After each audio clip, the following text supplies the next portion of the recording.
A gente continua ainda falando dessa discussão importante, desse acordo entre União Europeia e Mercosul, agora com o professor Pedro Costa Júnior, que gentilmente aceitou nosso convite de estar aqui no Entre Nós de hoje. Ele é professor de Relações Internacionais, cientista político e pesquisador da USP. Professor, queria começar perguntando para o senhor sobre as declarações que foram feitas depois dessa sinalização importante, né? A presidente da Comissão Europeia, Ursula von der Leyen, falando que é um ganha-ganha, sai satisfeita, o governo brasileiro também, na figura do presidente Lula. Nessa história toda, só a França parece dizer que não ficou muito contente. Como é que o Brasil e o bloco europeu saem depois dessa sinalização? Boa tarde.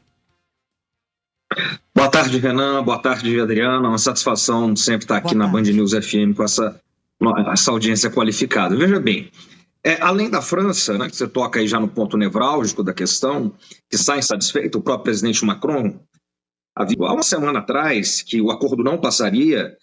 E isso se deve, sobretudo, à pressão dos agricultores franceses, dos pequenos proprietários, médios proprietários rurais na França, que tem, embora seja um número reduzido, percentualmente falando, mas eles têm um poder de mobilização e de organização muito grande na França. E como nós vimos aí, né, um dos beneficiários desse acordo vai ser exatamente o agro brasileiro. Então, o agro brasileiro ganha e num jogo, digamos, mais de soma zero, né, ao contrário do que disse a Ursula von der Leyen, num jogo mais de soma zero, para um ganhar, né, o outro necessariamente perde. Ou, quer dizer, a fatia do agro brasileiro e latino-americano, ou sul-americano, do Mercosul, ficar maior, a dos agricultores europeus e franceses especificamente, vai ficar menor. Então, essa é a preocupação que está por trás da França, por isso a França já anunciou que vai vetar o acordo, né? Então, o acordo, mas não é o único país, né? Além da França, a Itália de Giorgia Meloni, vamos lembrar que a Giorgia Meloni, ela é eleita num contexto pós-pandemia, com imigração muito forte na Europa e a crise europeia que se arrasta desde 2008 e 2009, mesmo antes a Europa não vinha crescendo, mas ela digamos, está num círculo ali da chamada ultradireita italiana. Então, ela também é contra o acordo e ela já disse também que a Itália não vai entrar no acordo, né? Mais do que vetar, eles não têm poder de veto, mas eles não vão entrar. A mesma coisa já disse a Polônia. A Polônia é o país da Europa mais envolvido na guerra da Ucrânia, da União Europeia, perdão, né? Porque depois da Ucrânia, que é europeu, mas não está na União Europeia. A Polônia completamente envolvida, é um dos países fronteiriços com a Rússia e está completamente tomado pelas questões da guerra. A Polônia é outro exemplo, Renan e Adriana, que diz que não vai entrar. Agora, para que o acordo seja aprovado na União Europeia, ele precisa passar agora, que ele já foi estabelecido, ele precisa passar pela Comissão Europeia, e aí ele precisa ter 55% dos votos dos países. Então, se tiver 55%, ele passa para uma segunda fase, que é de aprovação no Parlamento Europeu. Uma vez que ele seja aprovado no Parlamento Europeu, aí ele passa a ter validade e aí depois ele não vai ser implantado do dia para a noite, né? São meses e meses ainda de implantação, ele precisa ser traduzido em todas as línguas europeias, né? Cláusula por cláusula, como dizia a Adriana aí, ponto por ponto, isso vai levar um certo tempo ainda, talvez até o século que vem, né? Já que ele começou no século passado a ser negociado, ele entra em vigor. Quem sabe nossos netos ou bisnetos vejam, não, brincadeira. Professor, mas ainda uma pergunta nessa oposição. O senhor estava falando aí de países europeus que fazem essa oposição. E eu queria trazer um aspecto importante de um importante parceiro aqui sul-americano, que é Javier Milei, Argentina. Vale lembrar que quando ele assumiu a presidência, ele falou que queria sair do Mercosul, por exemplo. E tem dado sinais diferentes do discurso que ele faz. No G20 a gente observou isso e hoje mesmo na foto, dando as mãos ali e celebrando. Será que a gente pode apostar numa mudança de perfil de Javier Milei, sobretudo quando Donald Trump assumir no ano que vem? Há um risco, no seu entendimento? O Milei, ele tem uma postura, o presidente argentino, de ter uma agenda política externa dele, de ser muito aliada ao Ocidente, né? O que se tem convencionado chamar, na literatura de relações internacionais, de Ocidente coletivo, que é diferente do Ocidente, tal qual se entende, por exemplo, a América Latina, o Brasil, a Argentina, né? Nós somos parte do Ocidente, mas nós somos o chamado Ocidente periférico. Né? O Ocidente coletivo, em suma, Estados Unidos, Canadá e Europa Ocidental. E, o Japão também entra, Coreia do Sul e Nova Zelândia seria essencialmente, né, os integrantes do Ocidente coletivo. Então ele tem uma agenda muito voltada, que é o que se dizia na Guerra Fria, o mundo livre. Né? Esse era o mundo livre na Guerra Fria, tinha o segundo mundo, né, o que era o mundo socialista, o terceiro mundo, que era o mundo subdesenvolvido, e o Javier Milei ele tem essa orientação. Então, veja, não há uma incoerência no sentido de que ele rejeita uma integração regional com o Brasil e com o Mercosul, mas adota as medidas que vêm da União Europeia. E a Argentina tem se posicionado assim desde o governo Macri, que é o governo anterior ao governo Fernandes que o Milei sucede agora. Né?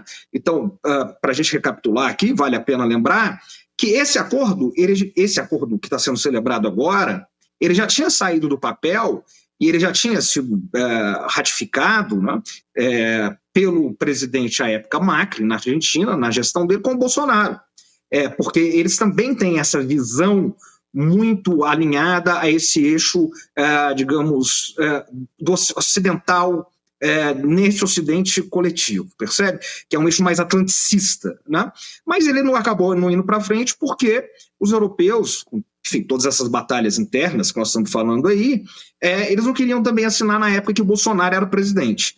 Por causa das questões climáticas e tudo que o presidente, na época, Bolsonaro, representava em termos também de discurso, enfim. O presidente Lula, enfim, ele é considerado, basta abrir os jornais europeus, né, e ler todo dia, ele é uma espécie de líder global, visto do ponto de vista da Europa. Então, para eles, interessa assinar agora, né, de modo geral, para eles, como mostra a Ursula von der Leyen aí, que é a chefe da Comissão Europeia e que, digamos, lidera a União Europeia já há algum tempo, né? E que mostra muito bem isso. Então, essa mudança ela foi interessante para que o acordo saísse agora. Né? E aí tem um segundo ponto que nós precisamos destacar, é que esse acordo ele foi negociado no começo, né, lá no século passado, em 1999, há 24 anos, vai fazer 25 anos já atrás, na verdade, vai fazer mais de 25 anos, ou seja, meio século atrás, e nós vivíamos outro mundo. O mundo mudou, né? O mundo é um moinho, como diria o Cartola, tá certo? O mundo mudou de lá para cá, é um outro mundo que nós estamos vivendo.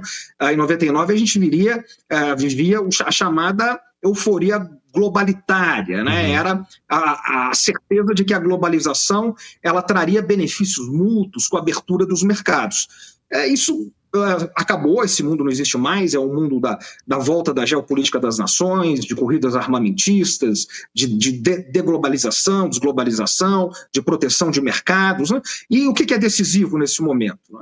Além das mudanças nos governos, como nós dissemos aqui, de cada país, como por exemplo, sai Bolsonaro e entra o presidente Lula, nós temos dois fatores principais, que é, de um lado, a China, que em 99 não é a sombra do que é a China hoje. A China hoje é a segunda maior economia do mundo, a maior em termos de paridade de poder de compra, e ela está tomando o mercado europeu.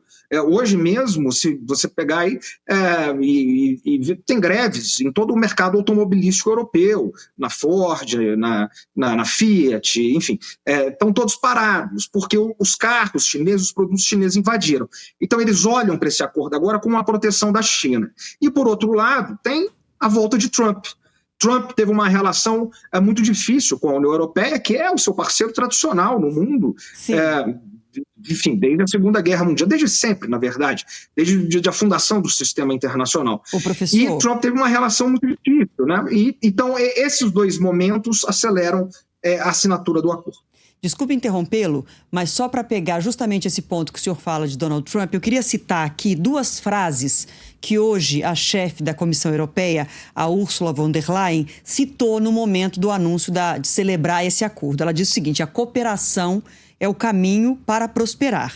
E depois também afirmou, não é só uma oportunidade econômica, mas uma necessidade política. E eu trago isso aí no momento em que o senhor cita o Trump, porque embora a gente está falando de resistências no plano econômico de parte de alguns países da Europa em relação ao acordo, do ponto de vista político, esse acordo também não se torna muito importante para a Europa, uma vez que o senhor falou das mudanças do mundo e o mundo vai mudar de novo com a chegada de um Trump nacionalista, que é uma dúvida para a Europa em relação às relações que vai ter com a Rússia, em relação às guerras. Então, a minha questão, já que a gente não vai ter um efeito econômico tão imediato desse acordo, politicamente ele não tem uma relevância para a Europa? Perfeito, Adriana, exatamente. Tem muita relevância nesse sentido. Porque, veja, se nós pegarmos o primeiro mandato de Trump, quando ele chega à Casa Branca em 2017, vence em 16 e chega em 17, ele muda essas relações com seus parceiros tradicionais, com seus aliados tradicionais, no caso, os próprios europeus. A Angela Merkel, que foi quem liderou a Alemanha e, de certa maneira, a União Europeia, né, nas últimas décadas desse século, ela acabou de lançar uma biografia muito interessante. E ela fala muito, né, das relações da Alemanha e da própria União Europeia com o presidente Trump na época, e que vai voltar agora. E diz que foi o momento mais difícil que se tem notícia das relações entre Estados Unidos e União Europeia, entre os Estados Unidos e Alemanha, entre Estados Unidos e União Europeia. Porque a política externa de Trump é uma política, digamos, no mínimo isolacionista, né? Quer dizer, é de voltar para casa. E mais do que isso, ele ataca os ordenamentos dos fundamentos da ordem internacional, aquilo que se entende como ordem internacional, que eles, Estados Unidos e União Europeia, mesmos criaram depois da Segunda Guerra Mundial, em 1945, que são essas grandes instituições internacionais, instituições mundiais, instituições globais, como, por exemplo, a própria OTAN, que ganhou muita força agora, depois da guerra na Ucrânia, e com a vitória de Biden e o governo Biden, né? O próprio Macron disse antes do Biden tomar posse que a OTAN ela respirava por aparelhos depois da gestão Trump. Então, Trump ele instiga, né, que esses, digamos, aliados europeus, entre aspas, da maneira como Trump leva a política externa, eles têm que investir mais e esperar menos dos Estados Unidos. Ou seja, numa linguagem mais simples, é cada um por si. Então, veja, eles estão, mais uma vez, jogados, né? E aí entra a questão da guerra na Ucrânia, como você bem disse, que é uma das promessas de Trump, uma das principais, se não a principal promessa de política externa dele, é encerrar a participação dos Estados Unidos nessa guerra. E aí quem teria que lutar essa guerra, se ela continua, é a União Europeia, que não tem a sombra do poder militar dos Estados Unidos, porque a guerra é entre a OTAN e a Rússia na Ucrânia. A Ucrânia sem a OTAN, ela acaba no outro dia nessa guerra. Então, nessa ameaça, eles olham para esse acordo, nesse momento, de um lado eles veem uma ameaça. O que é nosso aliado, que é os Estados Unidos e a Casa Branca, tradicional, vai voltar a ficar distante, como na última gestão, distante para dizer o mínimo. Nós não vamos poder mais contar com eles. Isso está claro, isso está lido, digamos, pelos líderes europeus. Pelo outro lado, a China está tomando tudo, invade tudo, a economia chinesa é inevitável. É imparável, não há como concorrer com os chineses. Então eles olham para esse acordo agora e veem uma saída política. E por último, tem as próprias crises internas da Europa. Veja, uma das questões que se diz que esse acordo sai agora é pela crise interna da França, porque a França está meio sem governo, né? O Macron se atrapalhou lá, acabou, enfim, entrando em medidas de pouca legitimidade interna. Então, os outros países europeus, sobretudo a Alemanha, aproveitaram para fechar o acordo agora. Tá certo. Professor, teremos muito a discutir ainda para entender, de fato, o alcance desse acordo e também os efeitos práticos dele que ainda podem demorar. Vamos falar em outras oportunidades. Quero agradecer demais o cientista político Pedro Costa Júnior, pesquisador da USP, pelo seu tempo para estar aqui entre nós explicando para a gente um pouco dos efeitos desse acordo. Um grande abraço, viu? Valeu, professor. Obrigado, Adriana. Obrigado, Renan. Sempre um prazer estar aqui com vocês. Boa tarde. Obrigada. Até a próxima.